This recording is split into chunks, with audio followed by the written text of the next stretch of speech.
State your name and tell us who you are and where you're from, what part of the municipality you live in. So we have two that are registered. Barry Ward is first. Welcome, Barry. I guess we know who you are. Tell us where you are. Thank you for the time. I've got a number of questions regarding the pump storage facility. The first one is, and I don't expect answers at this point in time, but I'd like to go on record. When did council become aware of the pump storage facility proposal from TCE Energy? I'm wondering about the priorities of the town. What's more important to satisfy economic concerns over the state of the local environment? Because this facility certainly threatens that. What level of concern is there from council regarding the threat to the drinking water source for residents in the Bay, but more specifically the municipality of Meaford? I have direct experience regarding currents in the Bay that suggests that the water that flows from the direction where this turbine pumping facility is going to be located run towards the water intake for the town of Meaford, so that's quite concerning.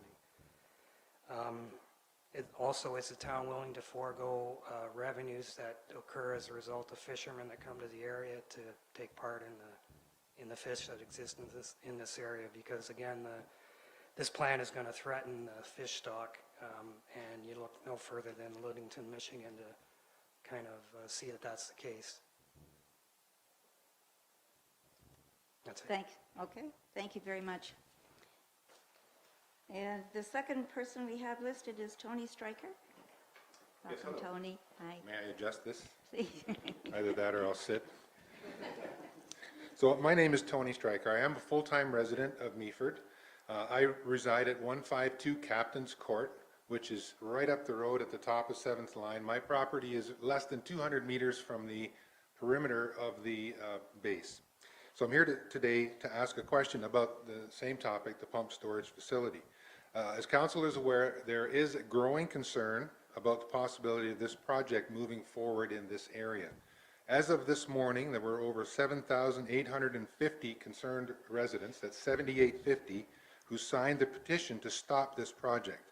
So local Meaford residents are concerned about a number of potential serious impacts. These include how many fish will be killed in the bay each year by being drawn into the massive turbines? What will the water quality be like when those same dead fish are returned to the bay on a daily basis? How will this affect the quality of the water in the shore wells along the shoreline and the town drinking water now being drawn from the bay? How will the murky water affect tourists' desire to visit our beaches and boat on our water? Where will the high tension lines be located, and how will this affect the natural beauty of this area between here and all the way to Barrie? And then finally, how will property values be negatively impacted as a result? In other words, is anybody going to want to live here under these conditions? So TransCanada Energy states on their project website they will undertake measures to avoid or minimize any negative impacts. I believe it's the responsibility of this council to represent the voice of the community here in Meaford to oppose this project so that the negative impacts are avoided completely. In my opinion, that's something you need to make clear to TransCanada Energy and to the Department of National Defence as our voice. So our window for public input is now until March 31st, 5 months. My question is this: local residents do not want this project here. What are you planning to do about it? Thank you. Thank you, Tony, for your questions. And we will move on now to council inquiries. Anything coming from council? Councillor Greenfield. Thank you, Your Worship. And this incidentally involves the TC Energy proposal. There's no doubt about it. We've heard just recently, and we've been hearing for the last several months, there's much public interest, discussion, and anxiety about this proposal. Granted, it is, as of yet, only a proposal. However, I'm directing this question, I guess, to our Director of Legislative Services, Mr. Smith. And does this municipality have any plans to call upon TransCanada Energy to come forward and hold a public meeting in our municipality? I really think to have this company in front of our residents would be the least we can do, and I feel that the council should be responsible for pushing that type of meeting forward. Thank you. CAO. Yeah, I'll take that one through your worship. One of the first things that we indicated to TC Energy was the very high importance of public consultation. So from the beginning, we have indicated that requirement. We continue to work with them on ways of implementing that. We cannot require them to do anything because it's not our project, but we are working with them. From what they've told us is that they are very enthusiastic about doing the public consultation, and we look forward to getting them to do some more open public consultation. I know they've been meeting with certain groups and certain individuals, but I guess to have that for those residents that aren't part of a group or there, to have that opportunity for them to come and ask them questions at this point in time. So we are working with them on that. I intend to bring a report to council at the next meeting, hopefully, to sort of outline the full process, the opportunities for engagement, and what we've done in that regard going forward, and how we would like to participate now and how we would like to participate in the future in this process. So, Thank you. Councillor Kantner. Just a bit confused because I've heard two deadlines. I understand they have roughly 12 months to explore with the DND whether or not they can access the property there for this project. But I've also known for quite a while that the end of March is the end of our opportunity for public input. So I don't understand this. It doesn't seem to ring true. yeah, through your worship, I'll clarify that process. There will be a number of opportunities throughout the process. From what I understand, the current commenting period is to March to D&D with regard to the concept.